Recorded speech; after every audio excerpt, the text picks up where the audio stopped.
경상도 할머니 세 분이서 이야기를 나누고 계셨습니다. 한 할머니가 이렇게 이야기하십니다. 봐라 봐라, 예수가 죽었다 카나. 다른 할머니가 이렇게 이야기합니다. 와 죽었다 카느노. 그러자 그 옆에 있던 할머니가 못에 찔려 죽었다 안 카노.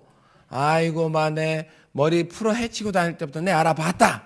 그러니까 그 옆에 있던 아무 말도 하지 않던 할머니가 이렇게 이야기하십니다. 예수가 눕고 몰라 우리 며느라이가 아버지 캐싸이 사돈어린가 보지. 그리고 다시 묻습니다. 그래 문상은 갔었나? 아니 안 갔다. 와 가노? 갈락했더니 사흘 만에 살아났다 안 가노? 경상도 버전이라서 좀 하려고 했는데 잘 안 되는군요. 네, 그렇습니다. 우리 예수님은 죽음을 이기신 분이십니다. 오늘 우리가 읽은 말씀을 더 잘 알기 위해서는 이 말씀의 앞부분의 상황을 조금 이해를 해야 될 것 같습니다. 어느 날 예수님께서 제자들과 함께 베레아 지방에 있는 베단이라는 곳으로 전도를 하러 가셨습니다. 그런데 예수님에게 슬픈 소식을 가지고 온 사람이 있었습니다. 그 슬픈 소식은 예수님이 아끼고 사랑하는 바로 나사로가 병이 들어서 지금 위급하다는 소식입니다. 나사로의 변명이 무엇인지는 오늘 성경에 기록되어 있진 않지만 병이 들어서 예수님께 연락을 할 정도라면 아마 굉장히 심한 그런 병이 아니었을까 생각이 됩니다. 그가 아파서 쓰러지자 이 나사로의 자매 마르다와 마리아는 의원을 불러서 고치려고 해보았을 것입니다. 아마 좋다고 하는 약들을 다려서 아마 먹도록 했을 것입니다. 그러나 그런 것으로는 나사로의 병을 더 이상 고칠 수가 없다고 판단해 마르다와 마리아는 예수님께 연락을 취합니다. 근데 예수님은 이렇게 긴박한 연락을 들으시고 나사로에게 갈 그 생각을 하지 않으시고 그곳 베레아 지방에 있는 베단에서 이틀을 더 머물러 계십니다. 예수님은 나사로가 위급하다는 소식을 들으시고 이렇게 말씀하십니다. 이 병은 죽을 병이 아니라 하나님의 영광을 위하며 하나님의 아들이 이로 말미암아 영광을 받게 하려 함이다라고 이렇게 말씀하십니다. 그리고 이제 3일째 되는 날 예수님은 제자들에게 이제 잠자고 있는 나사로를 깨우러 가자고 하시면서 베다니로 가십니다. 이것이 오늘 본문 앞부분의 상황들입니다.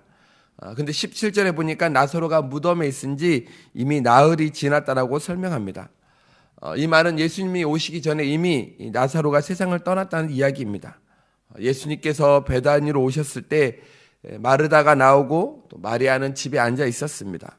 마르다가 예수님을 만나자 이렇게 이야기합니다. 21절에 보니까 주께서 여기 계셨더라면 내 오라버니가 죽지 아니하였겠나이다. 마르다와 마리아는 둘 다 예수님에 대한 섭섭한 마음이 있었습니다. 예수님이 조금 더 서둘러 오셨더라면 우리 오라버니 나사로가 죽지 않았을 텐데 하는 그런 서운함이 있었던 것 같습니다. 그러면서 22절에 마르다가 이렇게 이야기합니다. 그러나 이제라도 주께서 무엇이든지 하나님께 구하시는 것을 하나님이 주실 줄을 아나이다. 그러자 예수님께서 이렇게 말씀하십니다.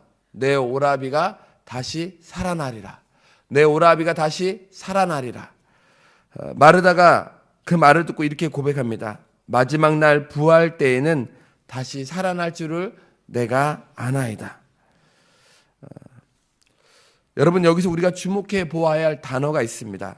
그것은 22절과 또 24절에서 반복하고 있는 이 안다라는 단어입니다. 두 번의 안다라고 대답하는 마르다에게 예수님께서 물으십니다. 25절과 26절에 보니까 예수께서 이르시되 나는 부활이요 생명이니 나를 믿는 자는 죽어도 살겠고 무릇 살아서 나를 믿는 자는 영원히 죽지 아니하니니 이것을 내가 믿느냐? 그러자 마르다가 이렇게 고백합니다. 주여 그러하여다. 주는 그리스도시요 세상에 오시는 하나님의 아들이신 줄 내가 믿나이다 라고 그의 신앙을 고백합니다. 하나님은 우리가 하나님에 대해서 아는 것에 머물러 있지 않기를 원하고 계십니다. 머리로 하나님을 아는 것 그리고 지식으로 이 기독교를 이해하는 것은 하나님이 원하시는 것이 아닙니다. 이러한 사람은 기적을 체험할 수 없습니다. 예수님을 내 마음 가운데 모시고 또 믿고 고백하는 사람만이 놀라운 기적을 경험하게 될 수 있습니다. 저는 여러분이 아는 신앙에서 이 마르다와 같이 믿고 고백하는 그런 신앙으로 여러분의 신앙이 더욱 성숙되었으면 합니다. 또한 아는 신앙에서 놀라운 기적을 경험하는 그런 기적의 주인공이 다 되시기를 주님의 이름으로 간절히 축원드립니다. 그런데 본문에는 다른 곳에서 조금 보기 힘든 그런 장면이 나오는데 바로 예수님이 우셨다라는 것입니다. 34절과 35절에 보면 이르시되 그를 어디 두었느냐 이르되 주여 와서 보옵소서 하니 예수께서 눈물을 흘리시더라 라고 말씀하고 있습니다. 예수님께서 우셨다라는 이 표현은 성경에서 한두 번 정도 이렇게 언급이 되고 있습니다. 그런데 눈물을 흘렸다는 이 표현은 여기가 가장 유일한 곳입니다. 이 표현은 통곡하셨다는 뜻이 아닙니다. 눈물을 주르륵 흘리셨다는 그러한 의미입니다. 여기서 우리는 두 가지 사실을 알 수가 있습니다. 하나는 예수님은 우리와 같은 아파하시는 분이시라는 것입니다. 예수님은 우리가 아플 때, 또 우리가 힘들 때, 우리가 고난 가운데 있을 때 우리와 똑같이 아파하시고 힘들어하시는 그런 분이시라는 것입니다. 두 번째는 사망 권세에 대한 그런 비통함입니다. 33절에 보면 예수께서 그가 우는 것과 또 함께 온 유대인들이 우는 것을 보시고 심령의 비통이 여기시고 불쌍히 여기사라고 말씀하고 있습니다. 또 38절에 보니까 이에 예수께서 다시 속으로 비통이 여기시며 무덤에 가시니 무덤이 굴이라 돌로 막았거늘이라고 말씀하고 있습니다. 인간은 본래 죽지 않게끔 창조되었습니다. 그러나 선악과를 따먹음으로 인해서 이 땅에 내려와 살면서 육신을 벗어버리는 그런 죽음이라는 것을 경험하게 되었습니다. 바로 죄 때문에 인간이 죽게 된 것이죠. 예수님께서 비통히 여기신 것은 바로 이 죄의 권세에 대하여 또한 사망의 권세에 대하여 예수님께서 마음 아파하시고 분노하셨다는 것입니다. 예수님이 우셨다는 이 말씀과 또 비통히 여기셨다는 이 말씀을 통해 예수님은 죄에 대하여 분노하시지만 죄인에 대하여는 연민하시는 그런 예수님의 모습을 우리는 보게 됩니다.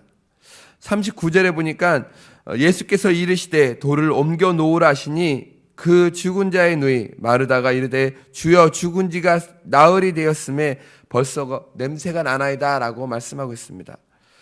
당시 나사로의 무덤가에는 여러 사람이 있었을 것입니다. 31절에 보면 마리아가 나가는 것을 보고 곡하러 가는 줄 알고 많은 유대인들이 함께 따라갔다라고 기록되어 있습니다. 예수님이 돌을 치우라고 하셨을 때 거기 있던 모든 사람들이 다 돌을 치웠을까요? 아니요, 그렇지는 않았을 것입니다. 아마 몇몇 사람들이 이 돌을 치우는 동안에 많은 사람들이 이렇게 생각했을 것입니다.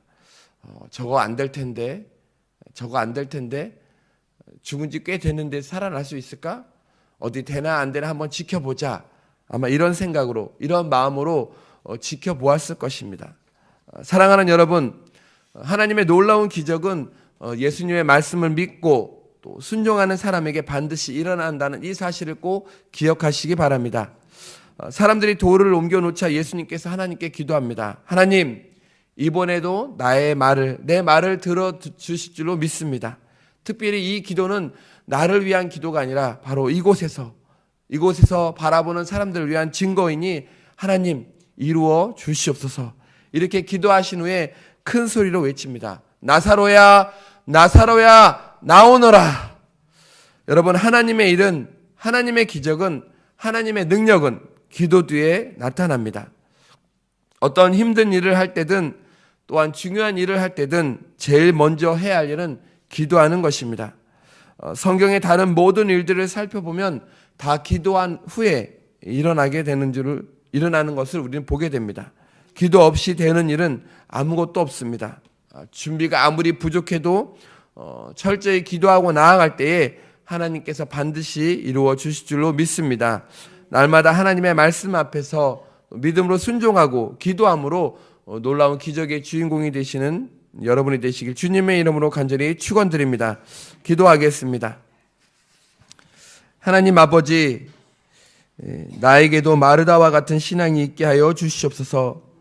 하나님을, 또 예수님을 지식으로 이해하고 믿는 것이 아니라 내 마음 가운데 모시고 또 예수를 나의 구주 삼으며 주님만 온전히 바라보는 믿음의 사람들이 되게 하여 주시옵소서. 또한 하나님의 말씀을 믿고 순종하며 기도함으로 놀라운 기적을 경험하는 기적의 주인공이 다 되게 하여 주시옵소서. 오늘도 임마누엘 하나님 우리와 함께하여 주시옵시고 가는 곳곳마다 주의 영광 드러나게 하여 주시옵시고 오늘도 세상을 따라 쫓아가는 것이 아니라 하나님의 말씀에 의지하여 주의 뜻을 쫓아가는 오늘 하루의 삶이 되도록 주님 인도하여 주시옵소서. 오늘도 이곳에 나와 간절히 부르짖는 기도의 제목들이 있습니다. 하나님 그 제목들이 어떠한 제목들이든지 하나님께서 선한 것들로 좋은 것들로 응답하여 주시되 하나님의 뜻에 합당한 것들로 이루어 주시옵소서. 오늘 하루도 주님이 기쁨이 되는 귀하고 복된 삶 되게 하여 주시옵소서. 감사합니다. 예수님의 이름으로 기도합니다. 아멘.